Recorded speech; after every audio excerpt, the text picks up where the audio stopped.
नमस्कार मित्रों, आज आपने आ टांकानी ऊपर चढ़वाना छीए तो જોઈએ કે આ ટાંકાની અંદરથી કેવું હોય છે। પેલા આની અંદર આવી સીડીઓ લગાવેલી હોય છે જેનાથી તેના ઉપર ચડી શકાય। આપણે ઉપર ચડીએ।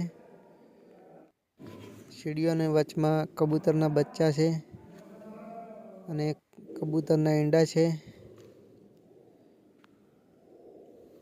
ઉપરથી આ ટાંકાના નીચેના નજારા આ ટાઈપના દેખાય છે। चक्कर આવી જાય એવો